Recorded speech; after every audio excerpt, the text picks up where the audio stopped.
Good morning, ladies and gentlemen. Namaskar. At the outset, on behalf of IASF 2020 and my own personal behalf as Principal Coordinator of the Habitat event, I extend a heartiest welcome to all our dignitaries. In his absentia, Chief Guest of this inaugural function, Honorable Shri Hardeep Singh Puri ji. I would also like to extend a hearty welcome to the guest of honor for this function, Dr. M. Rajivan, Secretary, MOES, and Dr. PSN Rao, Director, SPA, New Delhi. Ladies and gentlemen, as it is essential to bring together experts in the field of science and technology in architecture, planning, and education so that we can realize together the potential of building science and technology for habitat planning and design. Therefore, I extend a heartiest welcome to all the dignitaries who have gathered here in this morning, this inaugural function, panelists, experts, eminent speakers from all over the world and India, especially Dr. Shekhar C. Mande, DG CSIR, Dr. Bhatkar, Dr. Kapotkar, Dr. N. Gopalakrishnan, Dr. Anjan Ray, Dr. Anjana Agarwal, and all the directors of CSIR institutes, Dr. Tandon, Ashok Bilal, Shri Suresh, Architect Chitra Jain, Kuldeep Singh, Professor Yogesh, Professor Kapse, Professor Chetan Vaidya, Dr. Amol Gupta, Shri Vivekanand ji, Shri Jain ji, Dr. Satish Kumar, Dr. Vishal, Dr. Prida, Dr. P.K. Das, Prabjot Kaur, Dr. Shori, Mirakshi Jain, Professor Gokhale, Anurag Bajpai, Shailesh Agarwal, Arijit Ghosh, Dr. Alpa Seth, and Pramod Alarka Sahab, and many other speakers who have joined today in this inaugural function. Ladies and gentlemen, if you take a look at the Habitat theme program, you'll agree that this is going to be a very, very busy and productive program, and there is a lot to offer for this function, for this event, for this 4-day event. So I would like to take this opportunity to thank each one of you who have joined together today, and it's a great pleasure to welcome my colleagues and friends of CSIR, CBRI, and there are many more, and very difficult to name all the people. And finally, I'm excited to extend a heartiest welcome to all the participants and guests, media persons, students, attendees of the program from all over the world who have gathered on virtual platform. Right? It is indeed an honor and privilege for me to welcome all the participants who have come, particularly the students, attendees, and on this auspicious day when today's day is coinciding with the birthday of Dr. Ramanujan, and मैं सभी का हृदय से धन्यवाद करता हूँ. To just brief you about the program, there are 9 verticals in this science festival, and our vertical is sustainable development. Apart from this, we have science for agriculture and rural development, there are new frontiers, industry and MSME, science for students, science for masses, inclusive development, science and humanities, and national and international linkages. And under sustainable development, we have one of the themes called habitat, urban, and rural. And under this, if you see the programs, we have 3 scientific discussions, 2 plenary sessions, 2 panel discussions, 2 webinar sessions, 4 interactive meets. There are students competitions, and some presentations of the students will be there. And all these 4 days are going to be very, very hectic. If you see the scientific discussion, which is day 1, just after this program in the inaugural, we have a scientific discussion on sustainable urban habitat of the future and citizen-centric governance. And the day 2, we will have a scientific discussion on silage, city villages for a new paradigm in habitat and sustainable urban habitat for in the present and the future. Right. Similarly, we'll have panel discussions in the day 3, which will be on sustainability and urban development in the Indian context and also the rural development context. And we'll have plenary sessions. The day 2 whereas silage, city villages for the new paradigm in habitat and sustainable urban habitat, and ancient knowledge systems will be talked about. And there will be interactive meets, 4 interactive meets. And if you see the titles, they are very fascinating and attractive. And we also have organized 2 webinars, and there are going to be very eminent speakers in these 2 webinars. And during this the event, we had organized 2 competitions for the students. And I would like to announce here that we had received very nice response from students, and there were 37 entries for the poster, although we received some late entries which we didn't evaluate. But those who joined on time, they submitted on time, we have evaluated and declared winners for posters, as well as decathlon Habitat India competitions, right? So if you see the vision of India International Science Festival 2020, the title is Science for Self-Reliant India and Global Welfare, where we are talking about promotion of Atmanirbhar Bharat and global welfare through science, technology, and mission, where the mission is Atmanirbhar Bharat, a self-reliant India, where the vision is to achieve the status of a developed nation. And if you see, Dr. APJ Abdul Kalam expressed and emphasized the need to achieve self-reliance in strategic sectors in the context of national security. So therefore, there is a greater need to build indigenous science and technology capabilities to protect the sovereignty of the country.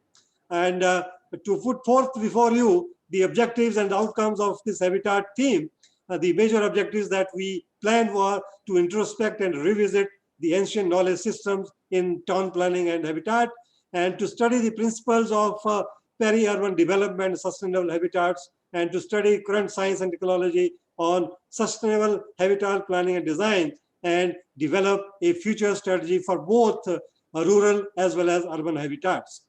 So the expected outcomes are to develop a roadmap for sustainable habitats of the future, addressing the challenges that we are facing both in urban as well as rural areas and habitats, and also identify solutions which may be novel or approaches to ensure sustainable rural and urban habitats for the future from the perspective of a society's aspirations, for living a sustainable life. As I mentioned earlier, this today on 22nd December, on his 133rd birthday anniversary, let us remember the great Indian mathematician Sri Srinivasa Ramanujan on this day. And as I mentioned, we had organized poster competitions where we had kept the themes like My City, My Brain, My Village, My Dream. And if you see on the right side, unless India stands up to the world, no matter, in this world, the fear has these are very important lines. The strengths that respect us, very important lines given by Dr. APJ Abdul Kalam. Similarly, if you see the words of Vivekananda, arise, awake, and do not stop until the goal is reached. The Habitat Decathlon competition, My City, My Brain, or My Village, My Dream, very important. And we also are going to have a scientific discussion one just after this inaugural, and where we have kept a theme on sustainable urban habitat of the future and citizen-centric governance. And we are having eminent experts under this session, scientific discussion one, named architect Ashok Bilal, Dr. Satish Kumar, Dr. PSN Rao, Dr. Manoranjan Prida, Dr. Vishal Garg, and Dr. N. Gopalakrishnan, and architect Dipender Prasad. So if you see the organizations, there are several organizations who have were part of this IASF, Department of Science and Technology, Department of Biotechnology, Ministry of Earth Sciences, and Department of Scientific and Industrial Research, Government of India, and is supported by Ministry of Ayush, Ministry of New and Renewable Energy, Ministry of Environment, Forest and Climate Change, Ministry of Rural Development, Ministry of Information and Broadcasting, Ministry of Electronics and Information Technology. And this conference or this festival, India International Festival, will end on December 25th, and this will be on the 96th birth anniversary of Shri Atal Bihari Vajpayee ji, and we all will remember our great Indian leader and poet and writer, Shri Atal Bihari Vajpayee ji. And these are, the theme coordinators, where I am Dr. Ashok Kumar, being the principal coordinator, and on my right we have Dr. Amod K. Gupta, the chairman, SPA New Delhi, Shri Vivekanand Pai, Secretary Vijanana Bharati, and Shri Manoj Kumar, principal scientist, Nishkare, right? And with this, I will stop here for the inaugural words about the program. And with this small introduction, I would now invite our director and request him to give his welcome address. Dr. N. Gopalakrishnan, please. Thank you very much, Dr. Ashok Kumar. Honorable Mantri ji should have been here, Ministry of Housing and Urban Affairs, Ministry of Civil Aviation and Ministry of Commerce and Industry, Hardeep Singh Puri should have been here, and an eminent earth scientist who is a friend of us as part of scientific fraternity of this great nation, Dr. M. Rajivan, Secretary, Ministry of Earth Sciences, then an eminent architect, a very well-known architect, Dr. P.S.N. Rao, Director, School of Planning and Architecture, who will be the Dr. Rajivan and Dr. Rao will make this function a grand success by giving their words of wisdom and throw the light for the rest of the day, whatever we want to proceed. And Dr. Ashok Kumar and his team, which worked for this day and night, day in and day out, the last 1 to 2 weeks, and then now it has come to a stage at where we are proud that we can have a very healthy discussions ahead. On behalf of CSIR, as well as on behalf of CSIR CBRA Roorkee, it gives me great honor and privilege to invite you all for this inaugural function of the Habitat theme, India International Science Festival. We need to think on why it is called as a festival. Festival is generally a celebration, and then what is this celebration about? This is a celebration to hail the victory of Vigyan over ignorance and irrationalism. This is the victory of Vigyan over all the darkness. Asatoma Sadgamaya, that's what I will tell. Then coming to this particular theme, which is one of the many themes, who else can talk better than India, the land of Mahatma Gandhi, on sustainability? We are the rightful persons to talk on that. And then to me personally, it is Dharma. For me, it is nothing but sheer Dharma being enacted with science and technology.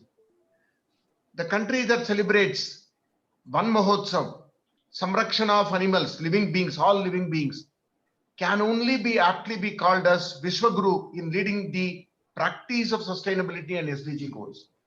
So we are rightly poised for that. And I would definitely tell that appropriate technology is not a primitive technology. We need to bring it. We are world leaders in information technology, which is one side of the coin, and the other one is sustainability and the technology with appropriateness to the rural as well as urban households. Sustainability, circular economy, and disaster resilient infrastructure. This will be the watchwords, and this will be employment generators in the years to come. I again wish all the best, the team which has organized. I again wish and I express my gratitude to Dr. Rajivan, who has consented to be here, as well as the Director, School of Planning and Architecture, Dr. Rao. and we will see that, and all the eminent panelists who have been here, I am very, very grateful to each one of them. Let us see that another half a day here and as well as the 2 more days here, we will have a rightful synergy with all those young minds, school students as well as college students. We are likely to have a hit, Secretary Saab, on something like 1 lakh to 2 lakhs of the total participation here for all the teams put together, and then we will have a grand occasion.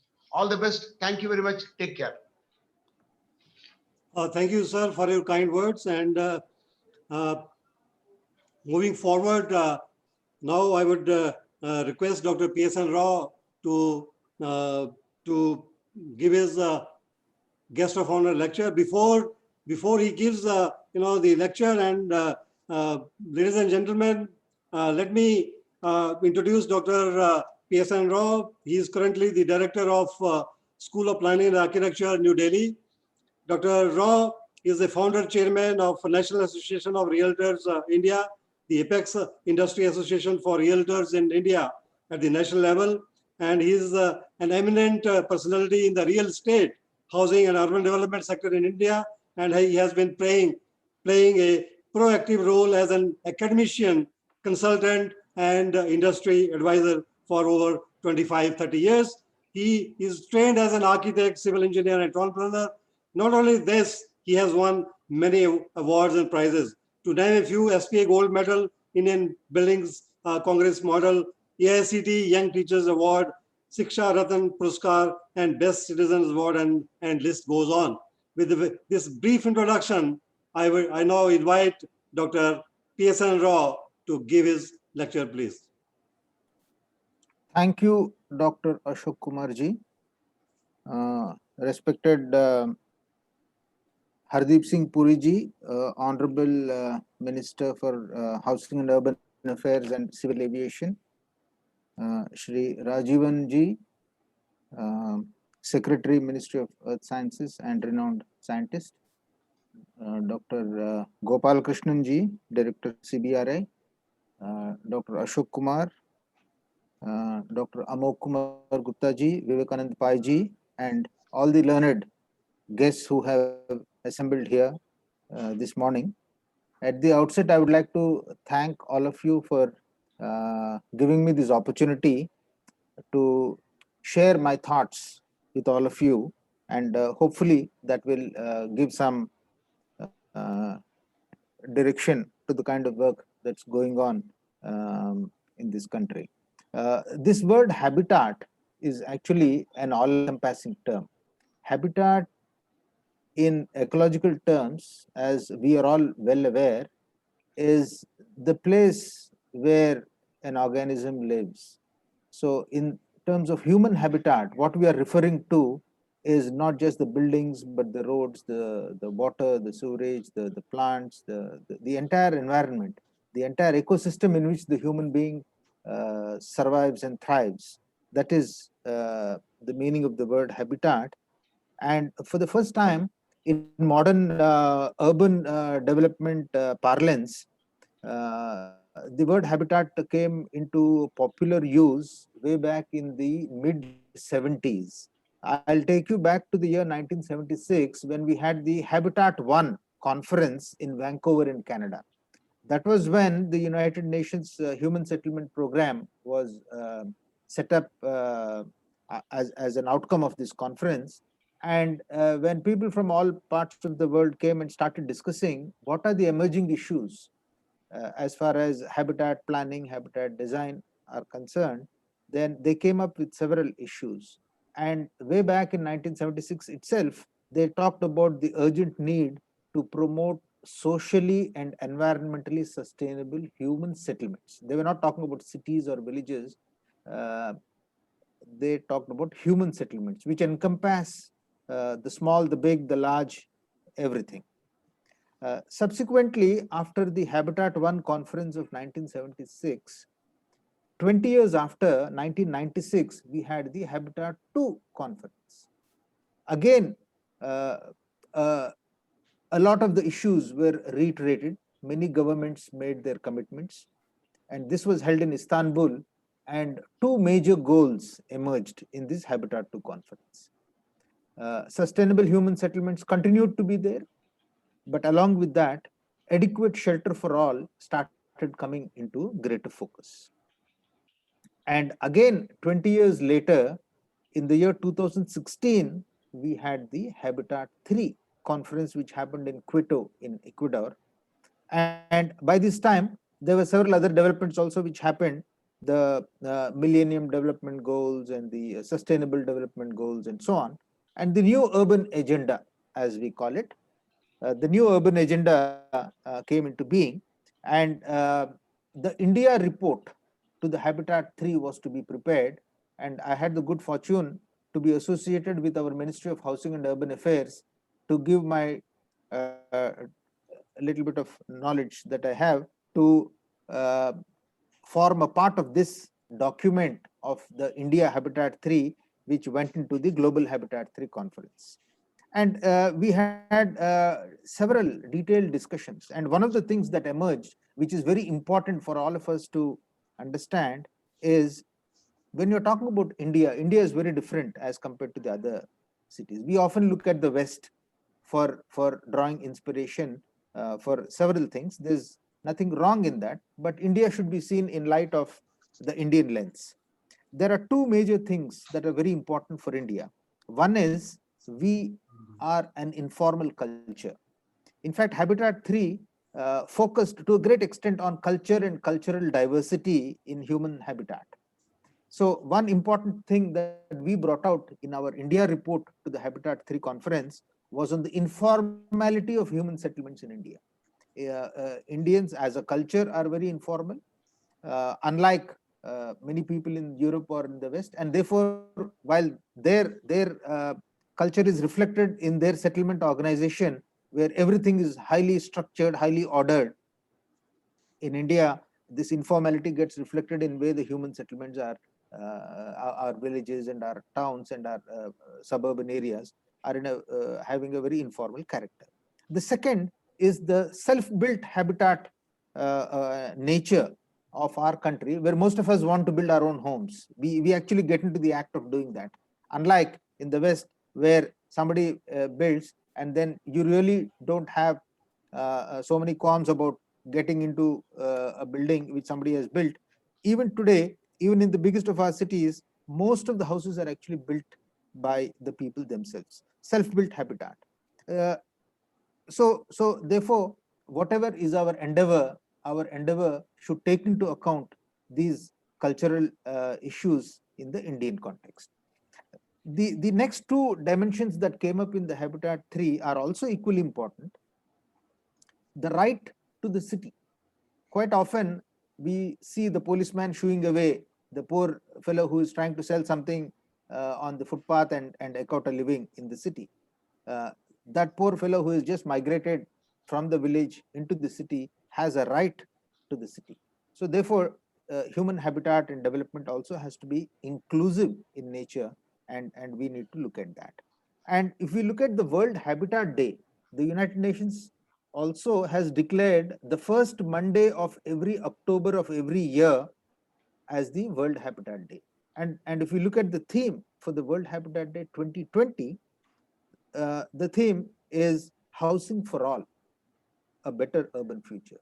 And I only wish and hope that Hardeep Singh Puri ji will be here, because he is the person who is spearheading the Pradhan Mantri Awas Yojana, and PMAY Housing for All is the current program with the 4 verticals that he is currently spearheading, and we are actually following the habitat theme for 2020. Of course, we have launched this program several years before. Now, coming to this science festival, I see that grand arrangements have been made for a festival which will go on for several days, and several issues are being discussed. But if I am permitted to put my view on science in front of you, I look at science in 3 different dimensions. The first dimension is the cutting edge high-tech frontier science, which is happening by the scientists at CSIR and several other laboratories, where they're looking at nanotechnology, they're looking at astrophysics, they're looking at satellites, they're looking at several other areas, DNA, genes, and so on and so forth, which is very, very high tech in nature. The second dimension of science, as I would look at it, is science as we know it in our daily life. The popular science in our daily life, we switch on an electrical switch and then the fan turns. So the electrical motors, the pumps, all that we use in day-to-day context is the daily science that we look at it.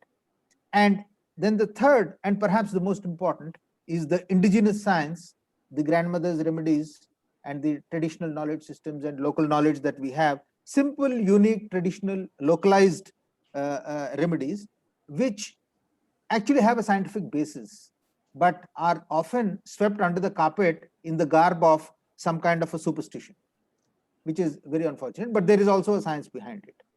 So if we were to look at science under these broad three categories, for a country like India, where a majority of us are not very rich in terms of money, for us, this localized indigenous science is extremely important. So I would like most of the discussions to actually go around indigenous practices in habitat planning or the Indian knowledge systems, the use of local materials, the use of even in the design practices, use of high ceilings, use of ventilators, and so on and so forth. Quite often in the earlier times, we see the usage of the jali, for instance. The usage of jali in buildings actually has a very scientific basis. For some of us who have been to the science schools, in the science streams in the schools, we can recollect the porous plug experiment that we did in our physics laboratory, maybe in our 10th standard or 12th standard. The same principle of science works in the jalis. And if you go all over the Middle East, you have these what are called bulgafs, which are used to cool the buildings. Similarly, the high ceilings, the way in which the doors and windows are placed, and so on and so forth. All these are a part of the indigenous technology, which we have perhaps forgotten.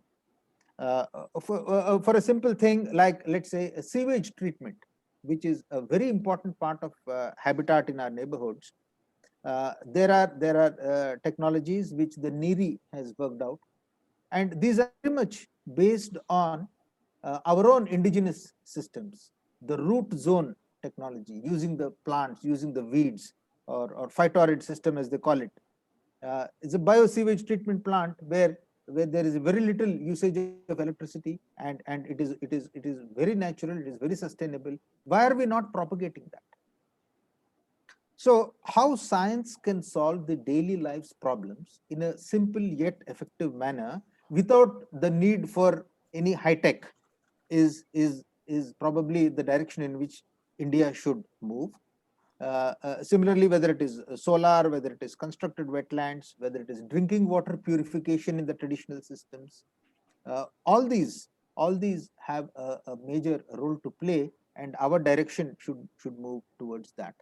For instance, there are people, the plastic man of India from the south. He has initiated the use of plastics in the development of roads. There are roads now where the water can actually percolate into the earth, so that you can even take care of flooding and so on.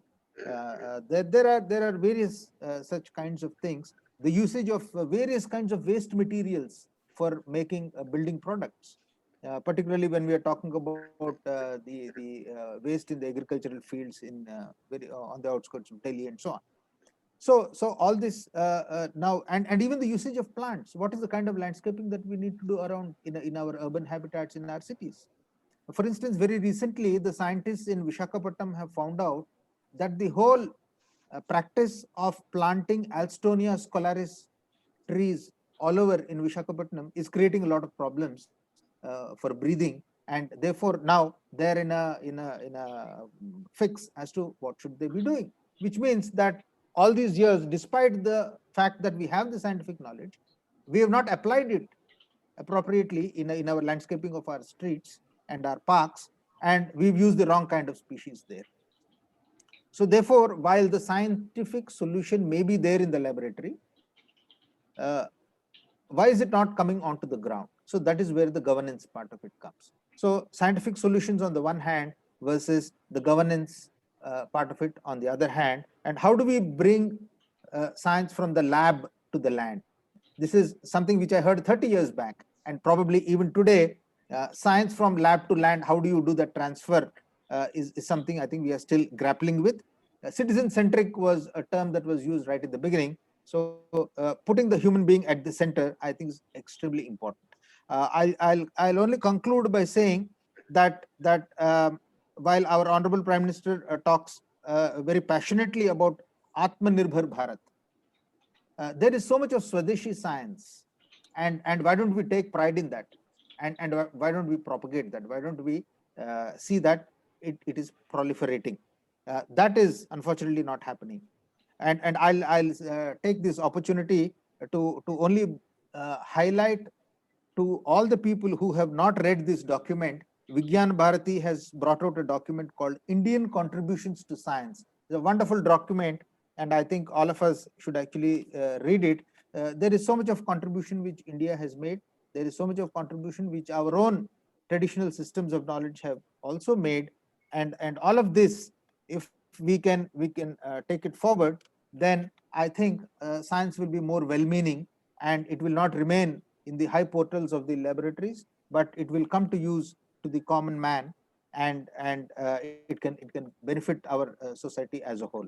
So once again, I thank the organizers of this 6th India International Science Festival, and let us all think in a scientific manner, and let's all also remember that we as Indians have a lot of heritage as far as science is concerned, and today being the World Mathematics Day, remembering Srinivasa Ramanujan, I think it's a very auspicious beginning that we are making. So thank you once again for giving me this opportunity, and over to Dr. Ashok Kumar. Thank you. Thank you, sir, for your kind words and for highlighting the importance of habitat as well as science. And you mentioned about creating, habitats where science has to be brought into the domains of designing habitats. And definitely, in the next 2 days, we are going to discuss and deliberate upon the challenges and the issues faced by both the urban as well as rural habitats, and also develop a roadmap for the sustainable habitats of the future. Ladies and gentlemen, let us give him a big round of applause.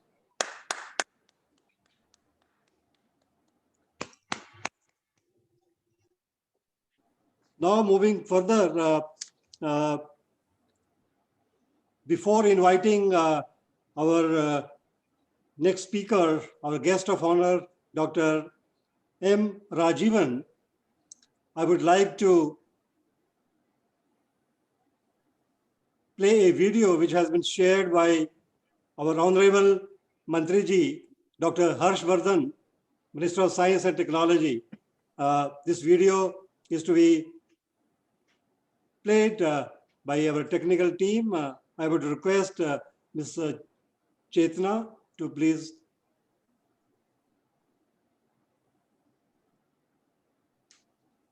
While COVID-19 had the maximum impact on dense urban areas, the ever increasing need for resources like materials, energy, and services with the fast pace of urbanization poses a significant challenge.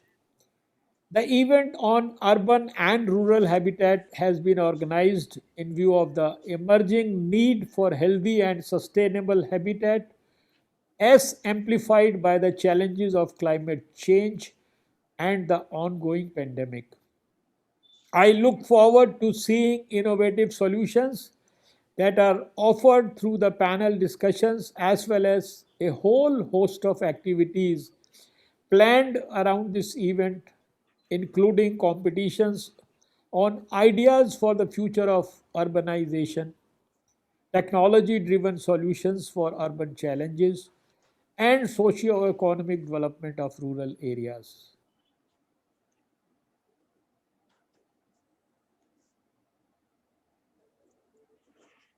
Thank you, sir, for your kind words. And we are definitely going to have discussions on whatever you have said. Moving further, the next guest of honor, Dr. M. Rajivan, who is the Secretary, Ministry of Earth Sciences, Government of India. Previously, he was the director of Indian Institute of Tropical Meteorology, Pune, from the year 2015 to March to December 2015. His research specializations include monsoon variability and monsoon prediction, climate change, prediction of mesoscale conductive systems, cloud radiation interactions, aerosol radiative forcing, and his scientific contributions you can find significantly for developing many application tools and prediction models for societal applications like long-range prediction models, gridded climatic data sets, and many other climatic classification of products for regional climate services. And these models and application tools are being used by Indian Meteorological Department for operational use. He has several honors and awards to his credit. He is a fellow of INSA, Indian Academy of Sciences, fellow of National Science Academy of India.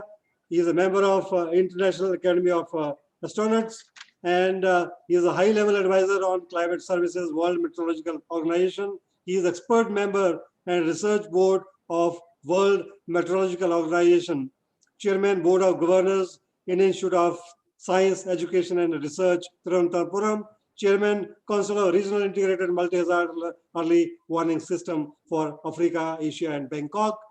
He is a member of international organization, UN organization, WCRP, Asian Australian Monsoon Panel, and he also is the chairman of Research Council, NIO, CSIR, NIO, Goa, and finally, associate editor, Weather and Climate Extremes, Elsewhere publication 2015 to 2018.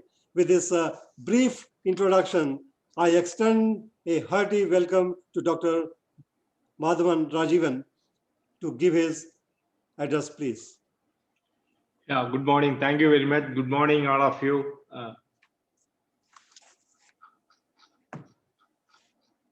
Honorable Sri Hardeep Singh Puri, Union Minister of State for Ministry of Housing and Urban Affairs, Ministry of Civil Aviation.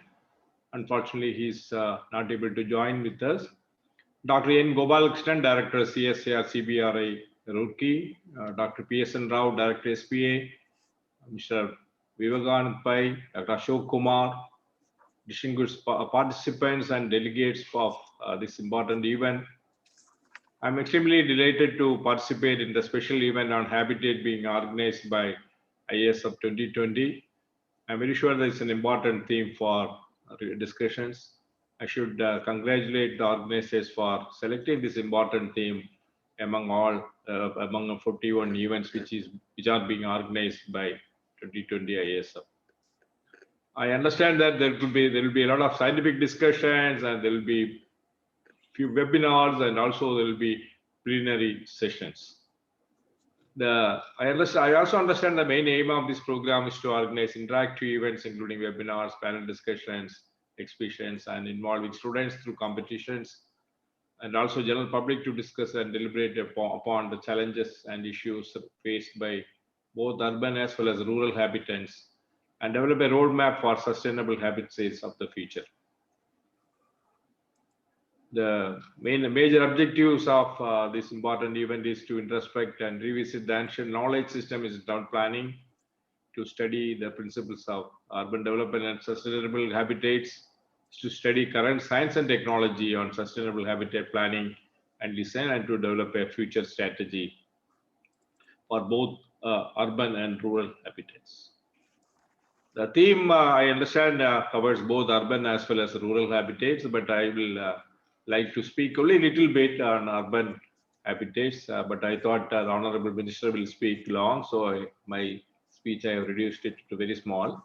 So I'll speak very briefly. As all of you know that cities today occupy approximately only 2% of the total land of the whole world.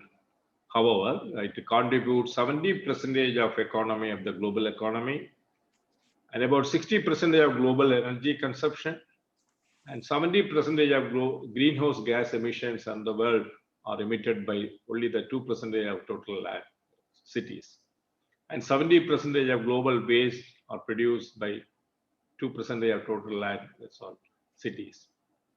As Dr. P.S.N. Rao also was mentioning that UN United Nations organized 3 important conferences spread about 20 years in between, starting from 1976. The last one was in 2016, conferences on habitat, and last one was in Ecuador in 2016, in which they adopted the new urban agenda.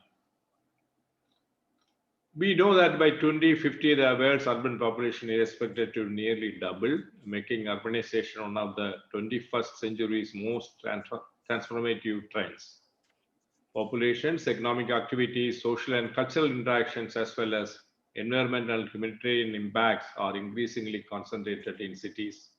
And this poses massive sustainability challenges in terms of housing, infrastructure, basic services, food security, health, education, decent jobs, safety, and natural resources, among others. We are still far away from adequately addressing this and other existing and emerging challenges. And there's a need to take advantage of the opportunities presented by urbanization as an engine for sustained and inclusive economic growth, social and cultural development, and environmental protection, and of its potential contribution to the achievement of transformative and sustainable development. As far as Ministry of Science is concerned, we also contribute, especially in S&D activities related to urban. So we have a program, we recently launched a program called Urban Meteorology, which is addressed to cater only the meteorology aspect of major urban cities in this country. And also, you are all aware about the Smart City program being launched by the government, and it's going well. And the Ministry of Science is contributing into these activities. As far as urban meteorology is concerned, 3 major areas where we are working, and 3 major areas of concern is: one is air pollution. All cities are, especially cities in the northern parts of the country, is affected by air pollution. Delhi is the best example. And in urban city, we have an effect called urban heat island. So when that is mainly due to construction and construction activity, tall buildings. And urban heat island really ambers when really a heat wave comes. When a really heat wave occurs, the effect of heat wave over cities will be much more severe because of the urban heat island. And the third important aspect is urban floods. And you must be remembering the 2 famous 2005 Bombay floods and 2015 Chennai floods, and Bombay floods occur almost every year now. So we have been doing a lot of work related to 3 important areas. One is on air pollution. We have set up now state-of-the-art prediction models for air quality in Delhi city, and based on 2 modeling framework. And we are issuing forecasts for every 3 days. It is updated every day. And we also have observations with the help from CPCB, Ministry of Environment and Forest. So in addition to observation, we also use satellite data to make these predictions. It's a state-of-the-art prediction system which we use. So this year we are extended to cities, nearby cities like Kanpur, Lucknow, etc. The urban heat island, as I said, that it makes a more severity to the heat wave whenever it occurs. So we also have a prediction system for urban heat island, as well as we have system for predicting heat waves. As far as urban floods are concerned, and after 2015 Chennai floods, we have developed a flood warning system, urban flood warning system for Chennai, which is now operational, and Chennai Municipal Corporation is using it every day now. And this year, this monsoon season, this 2020 monsoon season, just before the monsoon season, we have implemented the same flood warning system for Bombay. It's also a state-of-the-art flood warning system. So whenever rain occurs, we are able to tell the people through municipal corporation where the water level will be high, where the water will be low, and how the water level is increasing. And this urban flood warning system for Mumbai will be further strengthened by installing 4 radars, weather radars. And by next year, all this system will be completed. And once it is completed, we will be able to generate rainfall at every 500 meter. That's really high resolution, 500 meters. So we'll be able to get information about rainfall in Bombay city every 500 meter. And that observations can be updated every 15 minutes.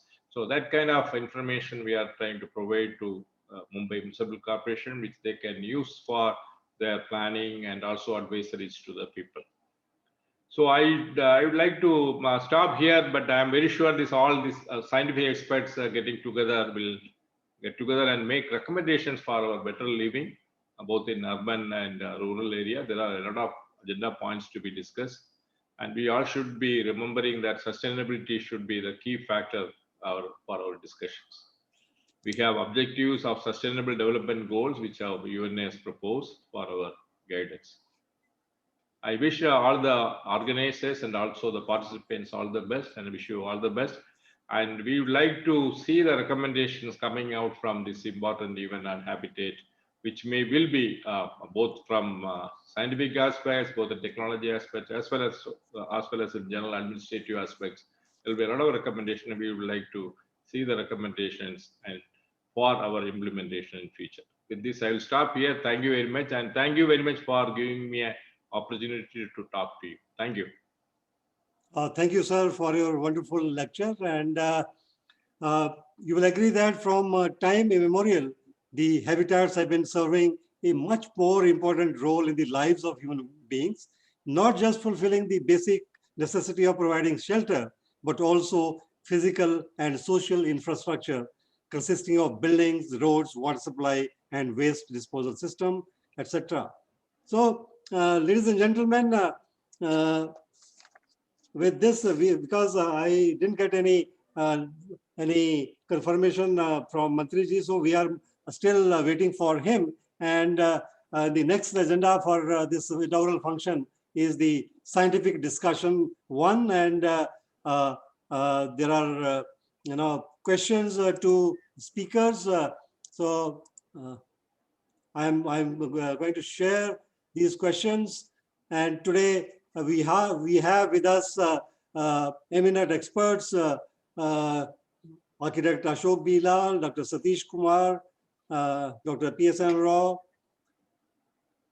Dr. Manoranjan Prida, Dr. Vishal Garg, Dr. N. Gopalakrishnan, and Architect Dipendra Prasad. And I am the moderator for this session. I hope I'm audible to you all, and let me go to the questions before I really move on. May I know everyone is available right now in the session? Yes, Dr. Ashok. Yeah, Dr. Satish Kumar is there. Yeah, Dr. Ashok, I am available. Right, thank you. Dr. Vishal? Yes, I am here. Okay, Architect Ashok B. Lal, sir? Okay, Architect Dipendra Prasad? Yeah, Ashok ji, I am here. Okay, good. Yeah, Dr. PSN Roy is here. So we are not having Architect Ashok B. Lal, so I'll just call him, and but we'll start with the questions. Starting with the question number one, which is there is low rise high density and high rise high density concept which is prevailing, and how do you see these built forms from the perspectives of COVID-19 like pandemics? So this question is to Architect Dipendra Prasad. Can you throw some light on this, sir? Yeah, thank you, Ashok ji.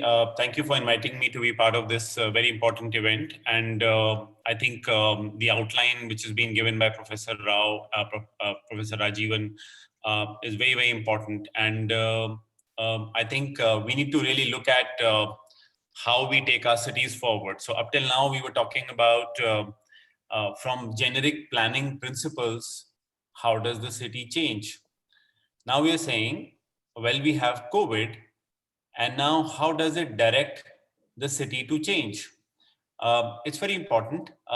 Many times this has happened before. A classic example is that of, I think, the cholera epidemic, which is given often in London, where the city changed in a big way because of that, and they installed a modern sewerage system at that point of time. So I think the epidemic or the pandemic has to give directions into how cities must change. Now, coming to the specific question, Dr. Ashok, about low rise versus high rise, I think it's been a classic debate since a long, long time. And how do we see this from the perspective of COVID-19 like pandemic? Well, in COVID, we talked about primarily social distancing. We say that's the main aspect which is required to contain the infection. Now, the infection, so the direct point which comes out is that we could be talking about high rise as a problem because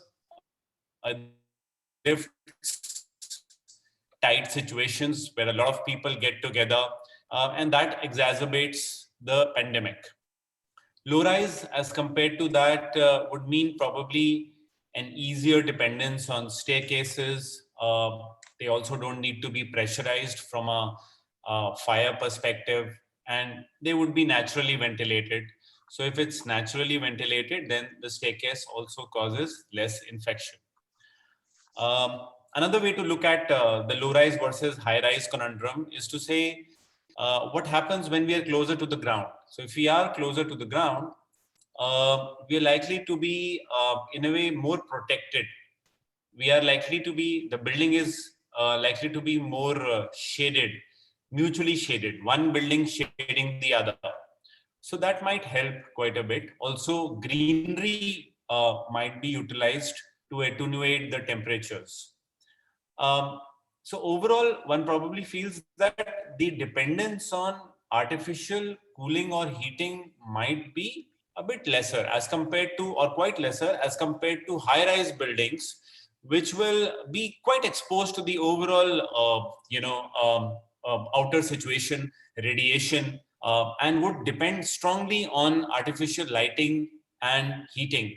So whenever you are dependent on artificial lighting versus and heating, and you stay quite clustered in indoor, certainly the possibilities of infection are much, much more. Although you might feel that with a tall building, the possibilities of natural ventilation are better, but that doesn't really realize. It's difficult for people in high rises to be opening windows.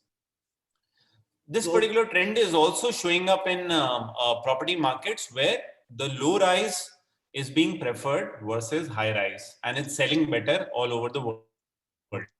So again, Dipenderji, if you go to the question number 2, where, if you see the COVID-19 like pandemics that has led to the new concept of working from home, right? And looking into this scenario, people are finding it difficult to adjust this type of scenario. So do you think the requirements of, habitat or future designs where space for offices in the homes may dominate, and the approach toward design of houses as well as buildings, particularly the houses or apartments, will change or likely to change? What are your viewpoints on this? Yeah, so that's a very important question. I think, how do we modulate our homes now? How do we modulate our public spaces now? What do we do with them? So I think an intelligent guy at one point of time said that you can only predict things after they've happened. So I don't know, and things might go anyway. Right now we're saying public space, no public space, stay at home. Don't go into the public space. Protect yourself. But public space is still very, very important from the point of view of mental health, not just physical health. What is the effect on children right now when they're staying at home, just doing online education, and they're not? So how long can you hide? Secondly, what about economic stability? If you keep on staying at home, then the only thing which you're buying is Amazon products. What about your local shopkeeper? So I think there are bigger issues which are there, and we need to have still a very important focus on public spaces, parks, exercise equipment, walking areas, meeting areas. I meet a friend regularly in the park. Instead of going to his house or my house, it's an essential counterbalance of work from home situation. And we need that. This idea of distant space or distant space where you can stay at a distance in the interior is available to a very privileged few, people who have big houses, etc. So we cannot really depend on that. And a larger part of the population, like Professor Rao was also mentioning, needs to depend on public space. They need to come out of their house. They don't have space. They don't have distancing within their house. And we'll have to design public space, streets accordingly. So streets will need to think of how to utilize their right of way and how to distribute it. So do we say, well, there is COVID, so let's junk the bus and the metro and jump into the car? No, we need to focus in a big way on walking, on walkable cities, possibility to walk, possibility to bicycle. And accordingly, the right of way on the streets needs to be modulated to focus on that. Many cities are thinking about incorporating such changes. I think we need to really do that in a big way. Thank you, Dipender Prasadji, for your enlightening discussion on these two scenarios. And moving on to the third question, the Sustainable Development Goals focus on cooling as developmental needs, and how in EWS and LIG categories the same can be achieved. What are your suggestions on these to address the cooling needs? And in urban scenario, how can the cooling interventions be tied to low energy consumption and low carbon emissions? This question is to Dr. Satish Kumar, sir. Dr. Satish, sir, can you hear me? Yeah, Dr. Satish? Maybe you are mute, I think.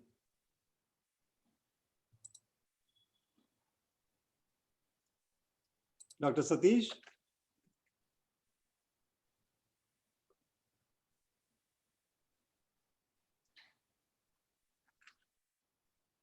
Or again, Dipender, you are still online. So can you throw some light? Yeah, Sure. yeah. Well, I guess when we talk about SDGs, we talk about appropriate habitats, livelihoods. A comfortable space for living, working is necessary. So I think the primary issue is, I think, what we've been talking about for a very long time. Besides active cooling, I think passive cooling is still important. Aspects like shading, well, naturally insulated materials, which provide us accordingly the cooling which is required. Tackling the urban heat island, reducing hard paving. Just yesterday, my neighbor was actually paving, getting his green space paved to accommodate his car. So I think my surroundings are going to heat up, and he'll probably have to increase his air conditioning. I will have to as well. So I think we need to look at the aspects of how cities need to reclaim their green spaces. The other aspect is, I think, that of smart cities. It's been talked about quite a bit in the past 4-5 years. I think that has stayed focused primarily on technological interventions, primarily. And I think we need to kind of get back to the essential principles. We need to talk about urban planning and urban design. That is usually the last one on the block, a bit more difficult to do.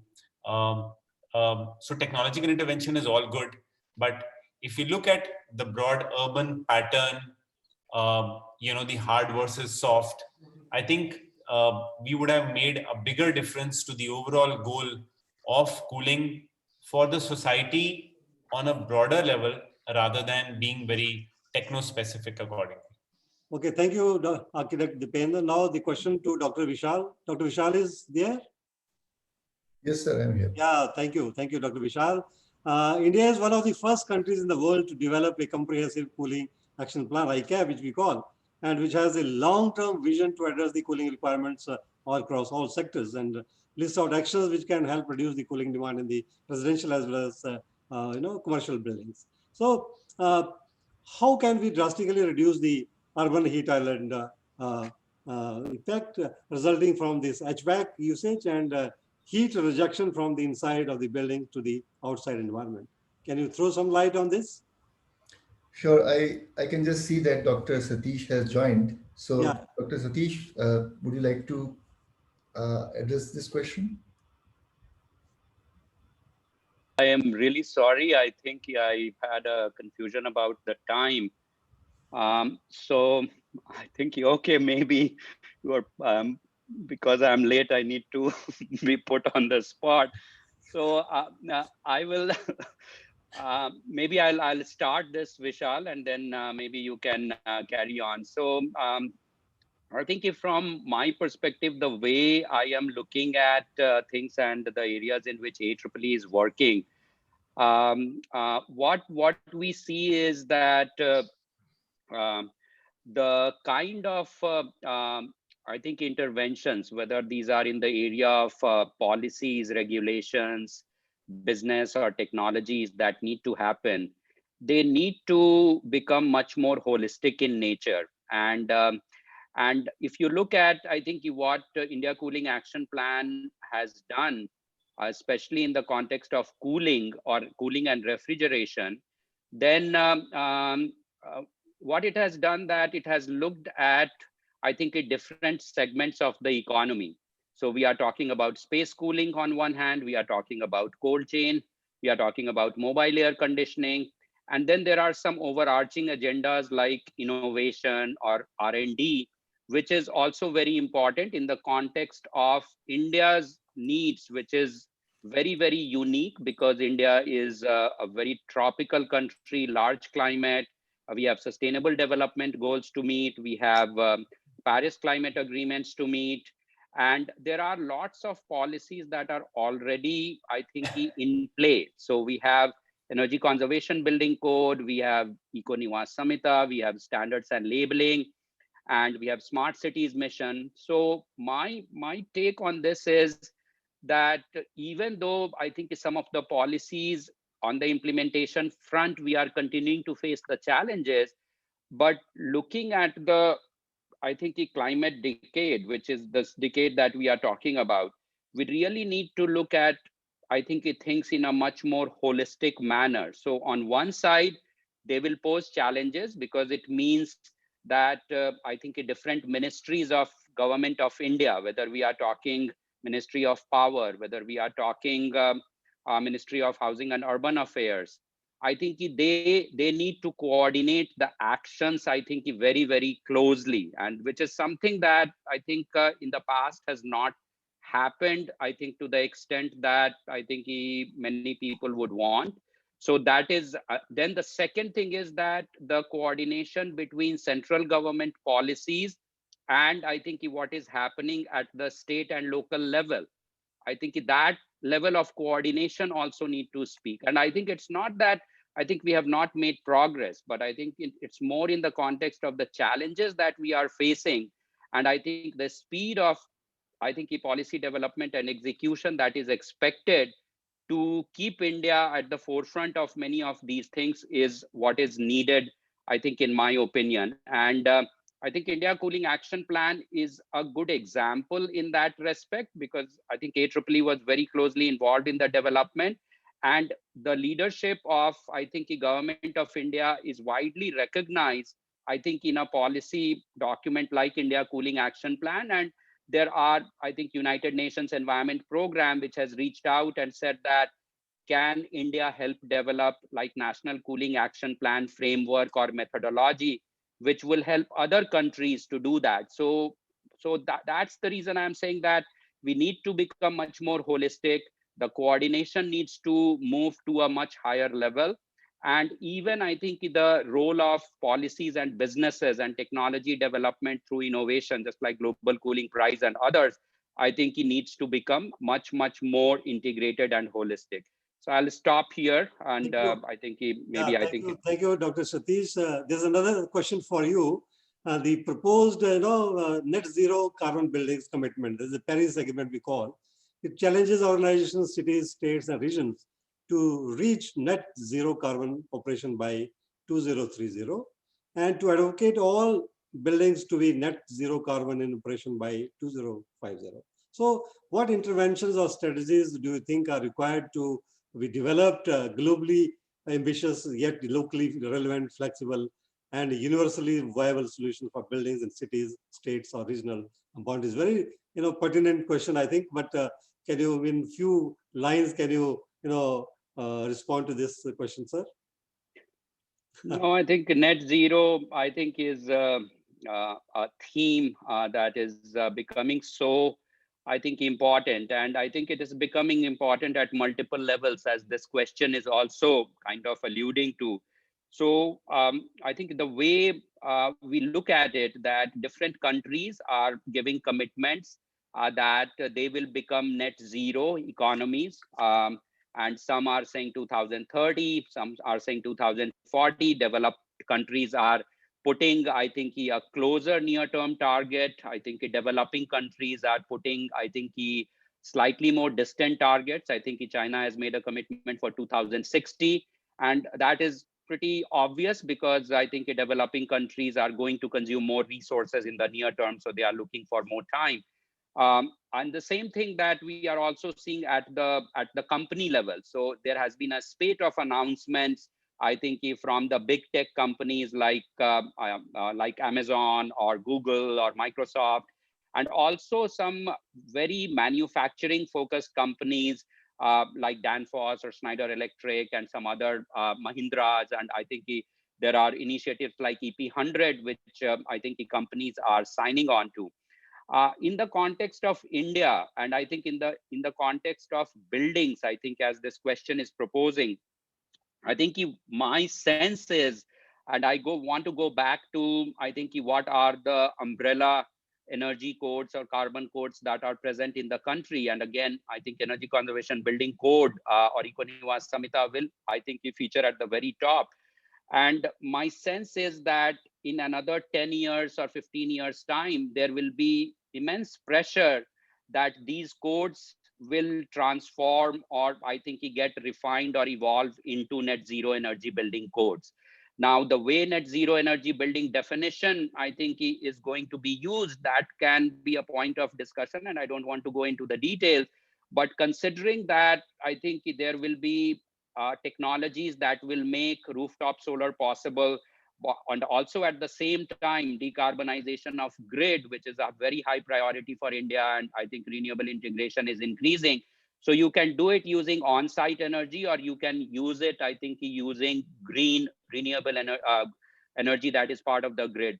I think in that context, I also feel that the role that educators and research entities need to play to enable, I think, the supply side of things. So whether we have the materials that are going to be used, and I know that I think there are panelists on this who have been working, I think, on some of these aspects for a long period of time. I think whether we are talking about building materials, whether we are talking about renewable energy technologies, whether we are talking about cooling technology, lighting technologies.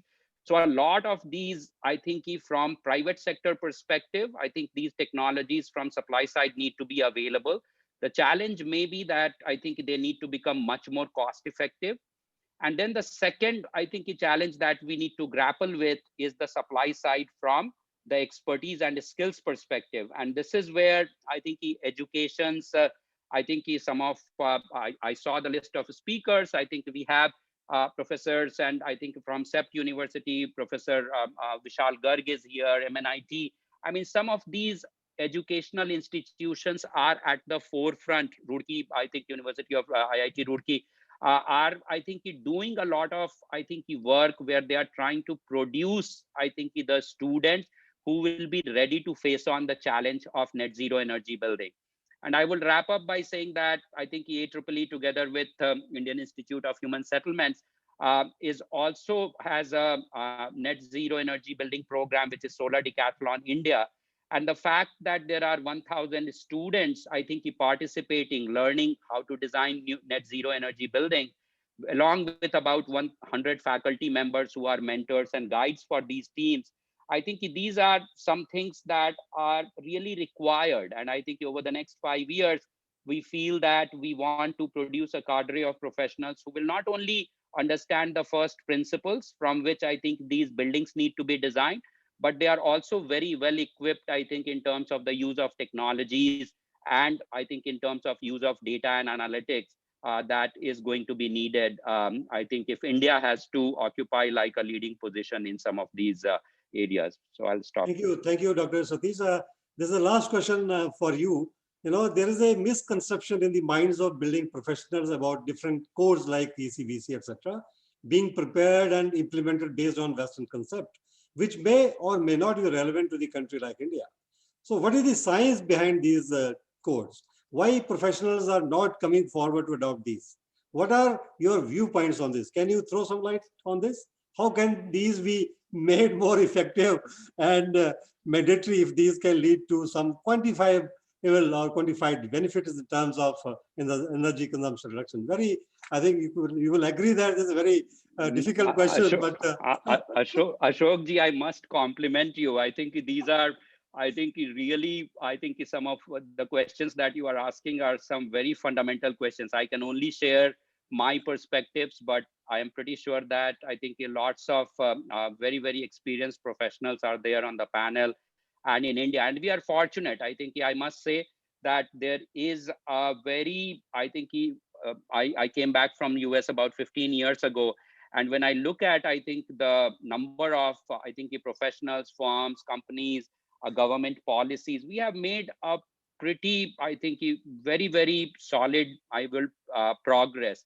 And I think he's second to none in terms of the expertise and the skill that resides in India right now. And we can go head to head or toe to toe with any other country in terms of the very basic understanding on, I think, building science that is really needed at this. So these are all very, very positive developments. I think to answer your question, I would say that to me, as far as I think any building energy code is concerned, we have to go to the first principles. And I think by first principles, I mean that I think building physics or building science needs to be at the core of any of these codes. And if that is the case, then I will not buy, I think, this argument that I think we are just blindly copying Western codes. Because if you think about it, I think what both ECBC and I think Econivas Samhita, what they have done is that they have followed, I think, the basic concepts, I think, that should be at the heart of any code development. So when you are talking about, I think, a building design, I think pretty much everybody will agree that first of all, we need to look at that what is the load that is coming onto the building. And there you need to go into convection, conduction, and radiation.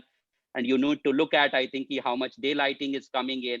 And then you start to look at that, okay, we are talking about the use of insulation. So insulation will actually help us in terms of reducing conduction load. If we are talking about high performance glazing, then glazing will cut down both on the conduction load as well as radiation load. If we are talking about cool roof, then again, I think if we are looking at the albedo concept to minimize the heat gain, I think, in the top floor of the building. So I think it is not probably completely, I would say, the criticism that sometimes is imposed that, hey, we have just adopted or like we have copied. I think, yes, the framework for building energy code, I don't think that is going to change irrespective of whether ASHRAE develops it in the US or Bureau of Energy Efficiency develops it in India. It is that I think we are trying to codify some of these knowledge into, I think, tools and how to use simulation tools or how to actually become more prescription based in terms of U values or solar heat gain coefficient, or I think luminous efficacy, or I think in terms of energy efficiency ratios. I mean, these are performance standards that are understood globally. I think I'm not talking. So if you want to actually make, I think, the building design and construction industry science-based, then there is no other way to do it, in my opinion. I think the architectural education, the professionals, everybody needs to understand, I think, some of these fundamental metrics that we are talking about. And I think coming back to the first point is that, in my opinion, I think the challenges that will be faced by the architectural and engineering community is going to increase because I think this will go into the life cycle costing. This will go into, I think you are going to look at cradle to grave analysis because you don't want to displace your carbon emissions from, I think, a design to operations or vice versa. So I think the understanding of how these different segments really, I think, intersect with each other is very, very important, and it has to become part and I think a parcel of how the education is provided and how I think we do research and how the consulting company or architectural community is going to design, I think, indulge in sustainable building design. So again, I hope, I mean, these are just sort of my viewpoints, but Thank you. hopefully I'm making sense and I'm going to stop here. Thank you, Dr. Satish. The next question to Dr. Vishal Garg, question number 7. There are naturally ventilated buildings, air-conditioned buildings, or mixed mode buildings that National Building Code defines. Or people are talking about cooling without air conditioners in urban areas. So what are your recommendations on these typologies from the perspectives of COVID-19 like pandemics? Dr. Vishal? Yeah, so basically what the current understanding is that the COVID-19 virus, it can spread through the droplets that are in the air. And we have to dilute the air to reduce the chance that these droplets are inhaled by the people and they get exposed to the virus. So it is not so a lot of people think that AC is helping spread this virus. It is not the AC which is spreading the virus. The thing is that we have to have a very good ventilation in the space so that whatever air is there, it gets replaced by the fresh air and the virus load in the space is reduced. So ideally, if we have naturally ventilated space, then it is definitely very safe. But if we have air conditioning, that is not a problem, provided we have good ventilation. So unventilated air conditioned spaces, like spaces which are using split ACs and they are totally airtight, they are dangerous. We should have sufficient fresh air either through forced ventilation or through natural ventilation and keep circulating the air. So that is something that has to be there. Then there's some research happening where each individual desk can be locally controlled by providing fresh air within that space so that even air from one person doesn't move to the neighboring person. So that kind of spaces are also being designed. Of course, they will not be available that fast, but in the future, it might help reduce such kind of spread of virus.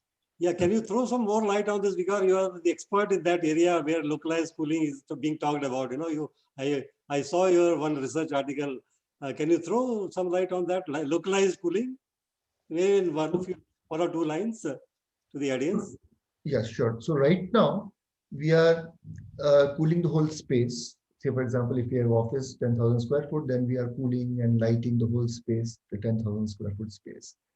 But not every place is occupied and not everybody has the same thermal comfort requirement as the space is providing.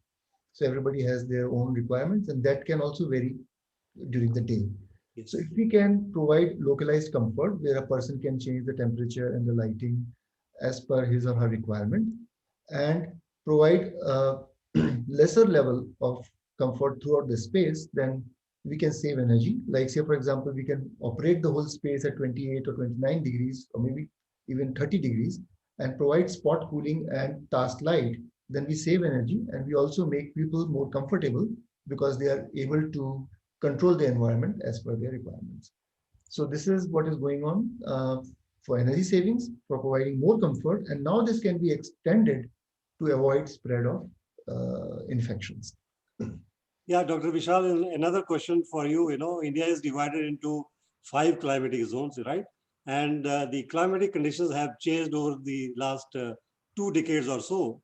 And these have really impacted the comfort inside the buildings, right? On one hand, and energy consumption on the other, right? So there has been a felt need to come out with, new classification, where ISHRE has also done some work, and CBRI has done extensive work on developing a new climatic classification. And there was a discussion that, why can't ISHRE climate classification, maybe some work which has been done, and you were part of that team, I believe. And can you throw some light on this revised climate classification? So basically, the current classification that we use in ECBC was done about 30 years ago. And at that time, the data was not available for lots of cities. And of course, because of the urban heat island and changing climate, things are anyway changing also. So right now there is a big initiative in ISHRE where we are developing weather data for several cities, more than 100 cities in the country, using the last 20 years of data. And with this data, we can relook at the classification, the climatic zones. Now, one of the things, very important things about climatic zone classification is that this classification is not from the point of view of agriculture or for any other purpose, but this is the classification from the point of view of building energy efficiency and the design and the human comfort. So the classification has to be done in such a way that when we apply any requirements in the code, like say, for example, ECBC, then they are different for different climates. And within one climate, when those recommendations are applied, then they can be applied uniformly because they are having similar impact on the energy efficiency of the building as well as thermal comfort. So this is a continuous process. This will continue. And what we are trying to do now is find out in the same climatic zone, a similar building should consume similar energy consumption. So that would be a way of measure to say whether the two cities are rightfully placed in the same climatic zone. Thank you, Dr. Vishal Garg, and I must compliment both Dr. Satish and Dr. Vishal Garg for throwing lights and defending this question in a very professional and scientific manner. And let us, ladies and gentlemen, give them a big round of applause. Thank you. Next question to Dr. N. Gopalakrishnan. Sir, you are there? I'm here. Yeah, I'm here, yeah. Ashok. Okay. So the question is that the government of India has set a target of 20 million affordable houses by 2022, and this is the 22. On the one hand, we are dependent on traditional methods of construction, red bricks and RCC roof, due to maybe highest acceptability rate amongst the society. On the contrary, there are attempts to promote alternative technologies, like BMTPC is taking care of that, to cater to the requirements of speed, quality, and economy. So how do you see their functional performance and the acceptability by economical reconstruction and LIG on one hand, because we also talk about the structural performance, but functional performance also is a very essential component. Can you throw some light on this, sir? Ashok, what I am going to do is, I will combine a couple of questions which you have listed for me, cluster them and try to answer them. Yes, sir. Because you have another maybe 15 minutes or 20 minutes of time window left out. Yes, sir. Yes, sir. We are not going to go by a kind of dictum where our babus or politicians sitting here are going to have 2 crore houses, and then you bulldoze your way to construct the houses, and they are just get rejected very at the ground level by anyone who is supposed to be the stakeholders and trying to take them. So let me put it slightly differently. Now, when you talk even of window wall ratio or whatever be the kind of parameters that you talk about, from a structural engineer's perspective, you also need to have a kind of outlier that I can't have a big wall ratio window opening available because that's detrimental to the structural engineering. So a wholesome approach, a kind of a holistic approach has to go into this whole thing. So let's see that I would agree with Dr. Satish that the building physics should be the core of all those things. I will tell that building physics, structural mechanics, and a combination of that should be the core of our driving all the things. We may get into this target 20 million affordable houses and all this. We may not be able to get into that, but whatever be the kind of thing, let me reiterate one thing.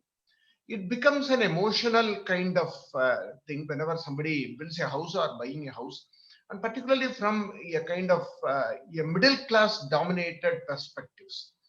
The middle class dominated perspective is not for that you are giving me a kind of, even if it is affordable houses, when you tell low cost houses, you are not going to have it accepted, like low cost car or low cost mobile or low cost whatever PC, low cost PC or mobile, or everything has been outrightly dejected by the community. So you can't even sell it. So you need to have, like your daughter getting married, you need to have a status symbol coming there also. It becomes an emotional kind of thing comes there. So let's look into that. So you need to wed, you need to have a happy marriage of whatever their aspirations are, and then weave them together in a kind of mosaic such that it is acceptable. So we did have, I think Ashok, you may know that we have 130 designs for Pahal, where the cost of that construction is only 400 rupees per square foot. So where is 400 rupees per square foot to that in the Greater Noida, which is 20,000 rupees or maybe more per square foot kind of thing. So you have a spectrum wherein at one side you need to have it accepted by the person who is below that standard. Otherwise, he will not even move into that house. Only concrete will be accepted. So these are all the kind of things that we need to take care of that. Let me put another indicator, which is actually an important indicator. I'm combining the question number 13 or something. I don't know whether something is here. 10 other than 11 or 12. You should let Professor Rao also talk on that. PSN Rao also talk on this. But before that, I put on another indicator which will be totally surprising to each one of you. Let me put an indicator like the class 2 or the class 3 tier cities. You just try to take the IIT entrance from the various cities, or those who are getting into a top 20 rankings or 50 ranking in a state level examination and all those things. You try to take a picture of that. You see that it is not crowded cities. Please understand that it is not crowded cities which are vertically growing, is not giving the entrance to the IITs or not giving the input to the IITs, but only these tier 2 and tier 3 cities. Please leave all those manufacturing, IIT manufacturing kind of hubs like Kota or anything. But rest of them, when you see, it could be Bhilai, it could be possibly Neyveli back in South, or a couple of places where you have the ideologies of providing urban thing in a rural area. That has actually worked very well, extremely well. So that's the kind of thing where I come here, where I take 1.5 hours for commuting is straight away to be ruled out. It has given rise to technologies.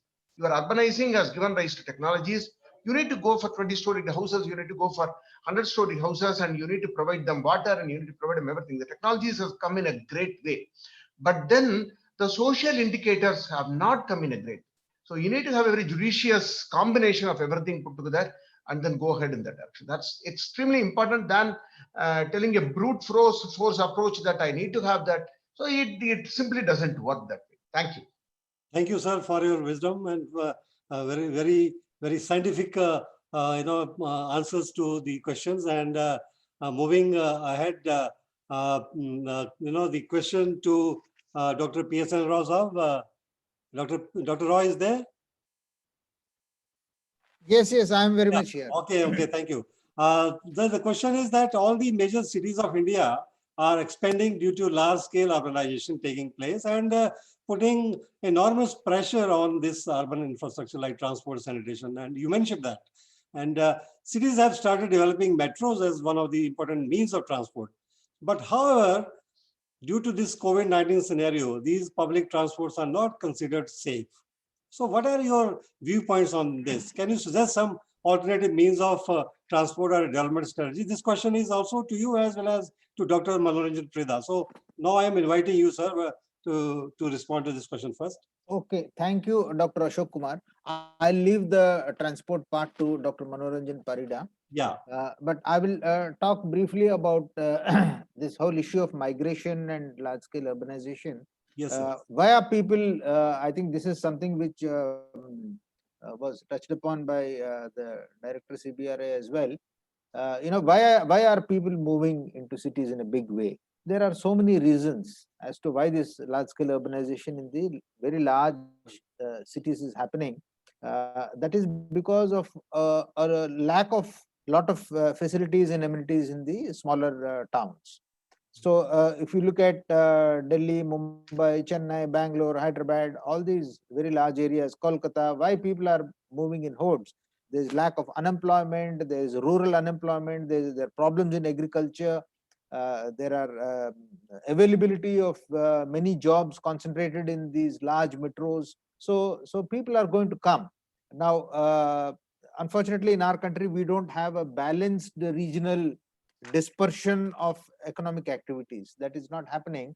There is a lot of agglomeration of these economic activities, whether it is industries or IT hubs or jobs or whatever, in a few centers. So people are flocking to these places in search of employment, in search of various kinds of jobs. It can be a high-tech IT job.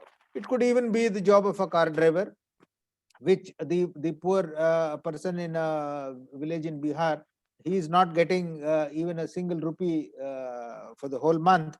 But the moment he comes to New Friends Colony in New Delhi, he will get at least 20,000 rupees. That's the minimum going rate for a car driver who is not studied more than 7th standard. So therefore, there are so many features which attract people from rural areas into urban areas. They will keep on coming. And unless and until we tackle that on a very large scale, which itself is a huge, humongous challenge, not easy to tackle, this will continue to happen. So now, how do you house these people in the city? What is their level of affordability? So this is where land in the urban areas is very, very expensive. So you can't dole out to these people. So high density living is bound to happen in the cities. So now coming to COVID, my take on COVID is that COVID is not going to be here forever. So I don't think we need to make any knee-jerk reactions on immediately saying that cities should not be designed like this, city should be designed like that, because we have COVID at the doorstep. I don't know. Tomorrow there is a new strain of COVID that has come, and after that something else will happen, and then after that suddenly all this will disappear. So many pandemics in the past have come and pandemics have gone, and history has taught us that these will stay there for some time and they will go away. So we need to protect ourselves. This is a short-term thing that's going to happen. It's not a long-term kind of a thing. So we will all come out and we will start meeting each other. We will start playing football. All these things are going to happen. So this debate, which is an unending debate, where we started this panel discussion on low rise and high rise and low density and high density, this will continue because at the end of the day there is affordability. So what governance solution to take is not a simple question to answer, and I will only attempt to articulate and maybe go around in circles, but I cannot give you an answer to this question. So I will just leave it there, because one size does not fit all. We are a society where we have so much amount of diversity in terms of geography, in terms of climate, in terms of culture. So what is to be prescribed in Kerala cannot be prescribed in Rajasthan, and that is where the problem lies.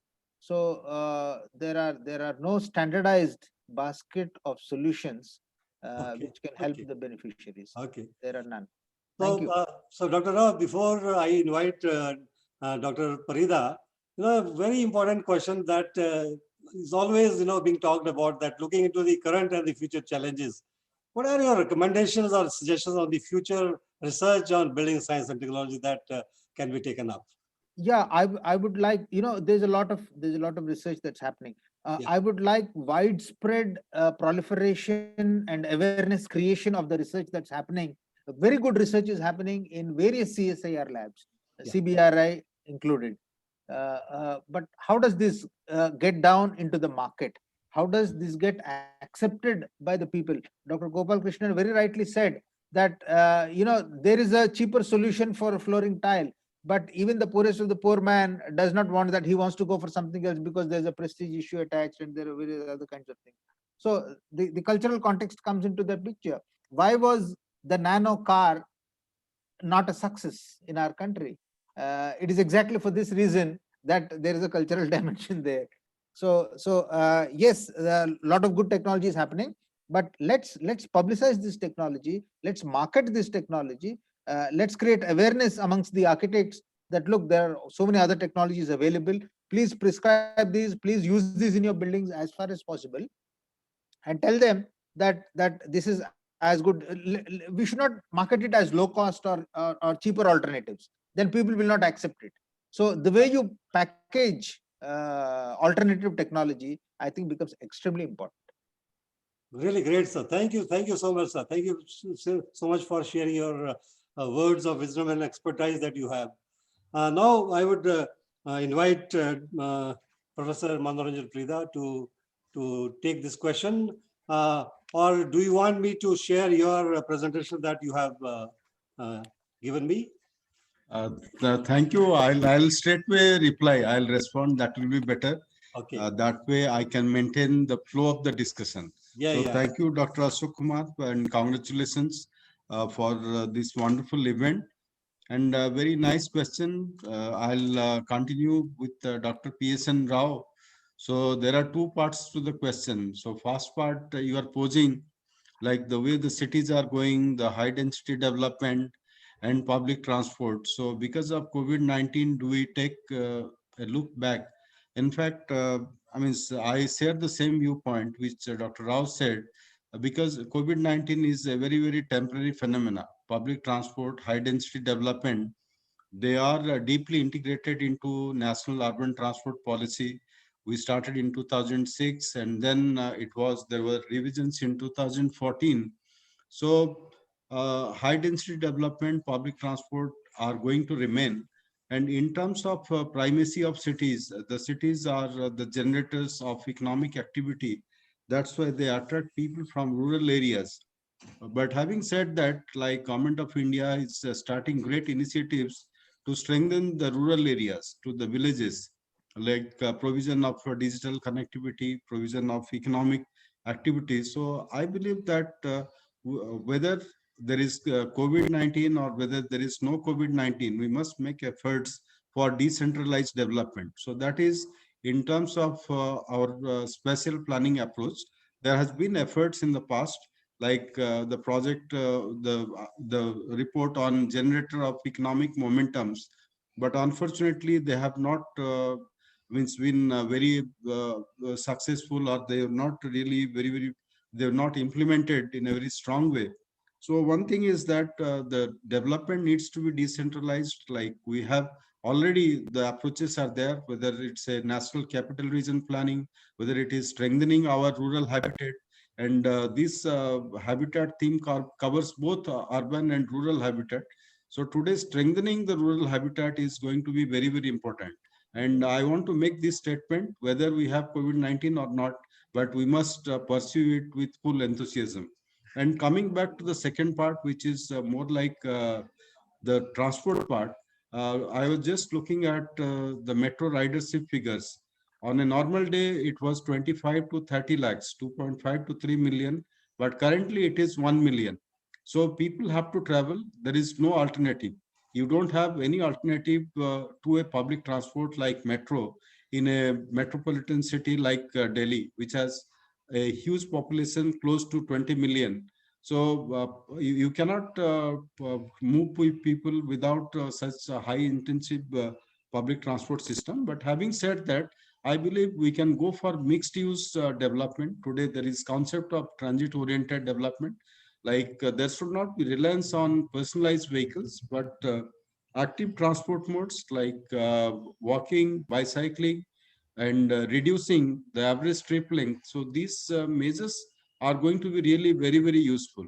So high density and capacity intensive public transport systems are very difficult to avoid. That's what I can say. And another scheme which was there at some point of time, provision of urban facilities in rural areas, and also currently under the Rural Mission, Government of India is trying to strengthen these different villages. So these measures, especially in terms of decentralized physical planning development, are going to be extremely useful. So that's from my side on the two aspects. So one is that the physical planning approach, and the other one is that yes, public transport means needs to be strengthened. We cannot really take a recourse because most of our largest cities, be it Delhi, Kolkata, Mumbai, Bangalore, Chennai, all of them, they cannot really manage with without high intensive systems like metro. So that's from my side.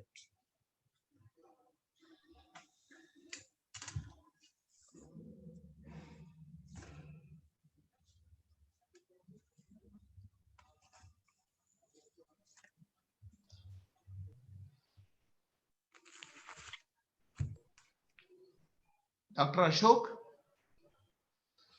Ashok should be available here. I think let me take over. Yeah. Let me take over. Yeah. We have almost like 16 questions are here, Mhm. and most of them have been. Actually, have been there was. answered. Yeah, Dr. Ashok, Gopal please Krishnan. please continue. Professor Manoranjan has Parida has finished his thing. Just Yeah, move on to that. There was one question related to smart cities. So, Dr. Ashok, maybe if we can go to that, that will be really interesting.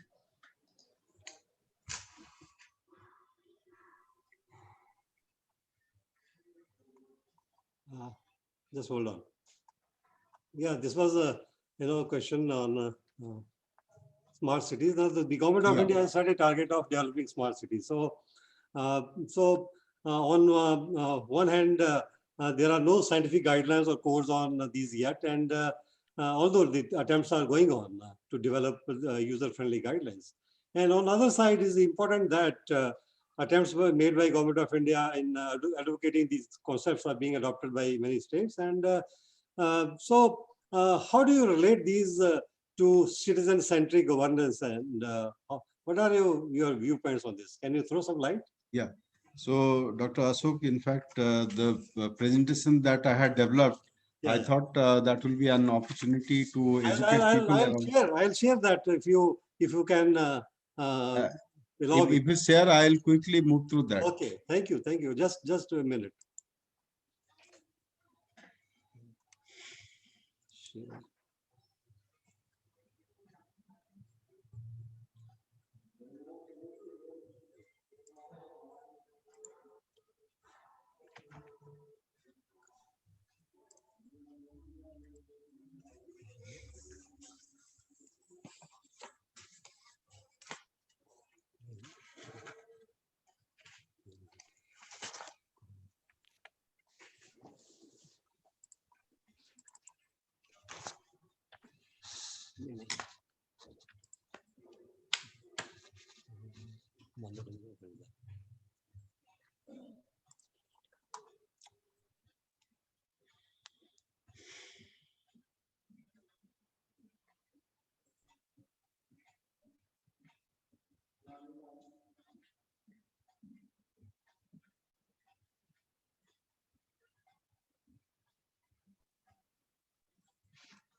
Yes. So I have put the title exactly. What is your question? Like, are ICT-based mobility solutions for smart cities citizen-centric? Yeah. So we go quickly. I mean, I'm not going to cover all of them text by text. Next one, please. Yeah. The smart city solutions, it covers like the objectives are improving quality of life, reduce emissions, improving journey times and connections, then promoting modal sleep, promoting new technologies, managing demand, and reducing the need to travel, improving services for all transport users. Next one.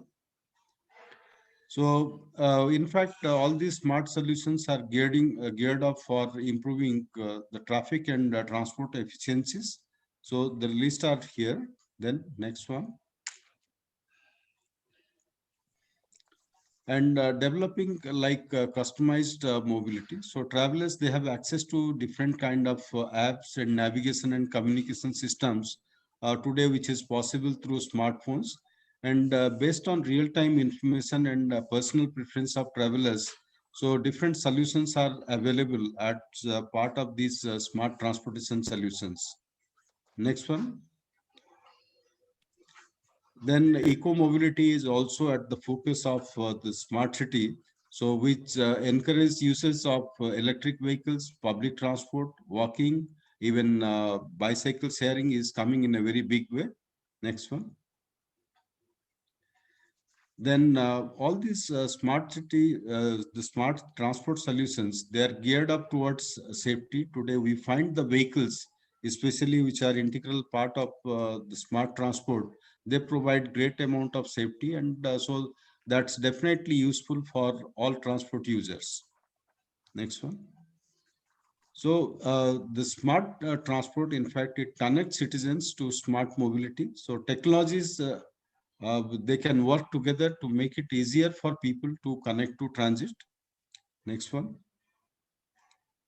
This is like as part of the smart city solutions, this one is like indoor, the intelligent management system. It has different features. One is a traffic management unit. Then the buses are better managed because of these smart solutions. So you have a proper transit management system. Then you have traffic management center. Then electronic payment is an integral part. So that makes the travel, the commuting easier. Next one. So here, this is the smart mobility approach for the Pune. Today, inside the buses, you have a lot of information available to the passenger. At the bus stop, the next bus information is available. So that makes the journey more reliable. Next one. So this is like as part of the smart mobility approaches, it is it has three different parts. One is a public transport solution. The other one is smart parking that helps the parking arrangements. Then adaptive traffic. The signals are tuned to the actual amount of the traffic on the basis of real-time traffic. Traffic signals are adjusted. So, Dr. Ashok Kumar, my point is that all these solutions, all these technologies that support smart transportation in smart cities are, if you look at them closely, they are citizen-centric. Maybe right. at some point of time when the banks got nationalized, when the banks they got like they went online, they were like absorbing the latest ICT technologies. People had fears. So means everything is going automated. So, but then it was meant for the public. So similarly, that way, all these technologies, ICT-based technologies in the smart cities are geared up for better connect to the citizens and for providing better services to the public in general. So thank you, Dr. Ashok Kumar. Thank you for the opportunity to share my thoughts. Thank you, Professor Parida.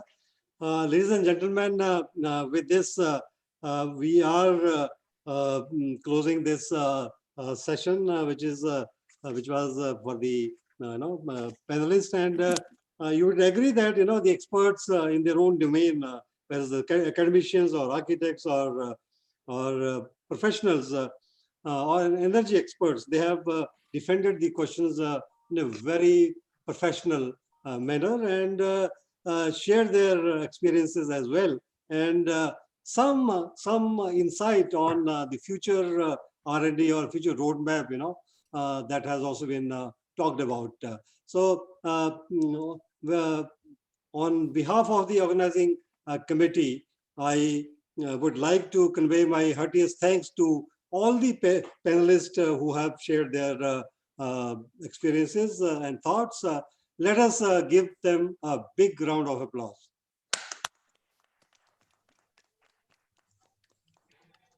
With this, now I would invite Shri Vivekanand Pai ji to propose a vote of thanks. Vivekananda ji. Thank you, Dr. Ashok Kumar. It has been a very wonderful takeoff for this very important subject of habitat, rural and urban, as part of this Kumbh Mela of Science, that is India International Science Festival. India today has one of the fastest growing built environment due to fast urbanization. The pandemic has also revealed the perils of too much of population density, as Dr. Harshavardhan also mentioned in his remarks. Some studies have also highlighted the effect of carbon footprint on the spread of the pandemic, though it is early days yet and more research needs to come on these things. However, we are at a unique cusp of history where India today has the opportunity to critically evaluate the today's universal development model and come up with a humane, sustainable paradigm of human settlements. It is worth remembering, as Dr. PSN Rao mentioned, that there cannot be a single kind of solution, one solution fits all as far as technology is concerned. But we are in a paradoxical situation where on the most important aspect of urbanization, we have a global or universal model of urbanization that is sweeping across the continents, across geographies, across cultural diversities, across lifestyles, which also needs to be a kind of thought about in giving more appropriate solutions. But that question has evaded us all. So now the pandemic has raised this question once again. As Dr. Satish Kumar mentioned in the case of building from fundamentals and building physics, the same applies to the kind of planning thought processes in case of urbanizations. Dr. Rajivan mentioned about the kind of densities that urbanization is having today, and we are moving more and more towards this very critical aspect. So the pandemic has thrown up some fundamental questions. We are at a crossroads, and India is at a very unique opportunity where we can actually think of how our future of urbanization, our human settlements has to evolve. We can draw from our rich experience since the age of Mohenjo-daro. We have the example of Varanasi, one of the oldest living cities on this planet. There are books like Mayamata and Samarangana Sutradhara that have provided the know-how for some of the most fabulous works of architecture ever. And even cities like Bhopal, which even today have provided for a very comfortable living. So these aspects can be drawn upon, and we have works of people like Patrick Geddes in the 20th century who have provided a distinct direction towards synergy of bringing out a synergy of past and to the present for a sustainable future. We also have the advantage of technological advancements today, as Manoranjan Paridaji talked about the mobility solutions, especially. So we can make use of our rich experience, our present availability of present technologies, and also this need for huge amount of growth, which a young population of India is demanding, to create a unique model for the world of Indians' thought of urbanization or human settlements, which will be sustainable, a citizen-centric smart city, and a healthy and comfortable human habitation. And we are grateful to Dr. Hardeep Singh Puri for agreeing to inaugurate, be the chief guest for this program. We thank him from the as part of the team IASF and the team of Habitat event, Habitat Rural and Urban. From all of us, we thank Dr. Shri Hardeep Singh Puri, Minister of State, Independent Charge, Ministry of Housing and Urban Affairs and Civil Aviation, Government of India. We are also thankful to Dr. M. Rajivan, Secretary, Ministry of Earth Sciences, for being with us and spending a considerable amount of time enlightening us on the challenges of urbanization as far as weather, microclimate, and heat islands are taking place, and also our technological answers to these questions. We are also thankful to Dr. PSN Rao, Director, School of Planning and Architecture, to be for agreeing to be the guest of honor, addressing us, sharing his valuable experience of the 3 habitat conferences, the evolution of the concept of habitat through the decades and the way forward. He has also answered many of the questions raised over here in a comprehensive way. Thank you, Dr. PSN Rao, for your presence as well as discourse. We are also thankful to Dr. N. Gopalakrishnan, Director CSIR CBRI, for all the support he has provided for Habitat Rural and Urban, this particular theme of IASF. We also had a curtain raiser at CBRI for this particular theme, and he has been through with us in this whole preparation. Thank you, Dr. Gopalakrishnan from Team IASF Habitat and Rural team. We are also thankful to Dr. Satish Kumar, President and ED AEEE, Professor Manoranjan Parida, Deputy Director IIT Roorkee, Dr. Vishal Garg, Professor IIIT Hyderabad, Architect Deependra Prasad, practicing architect, to be part of the scientific discussion on sustainable urban habitat of the future and citizen-centric governance. It has been a wonderful question and answer session, as well as the addresses by the guests of honor. We are extremely thankful to all the guests and all the participants. We have participants across in India participating in this discussion. Thank you all, and also thanks to Dr. Ashok Kumar for putting all his efforts in making this event a big success. Thank you all. Thanks once again to one man. Namaskar. Yeah, thank you, Vivekanand ji. With this, we are going to close this inaugural function. At 4 o'clock today, we are going to have our main function of IASF, where our Honorable Prime Minister Shri Narendra Modi ji will be the chief guest.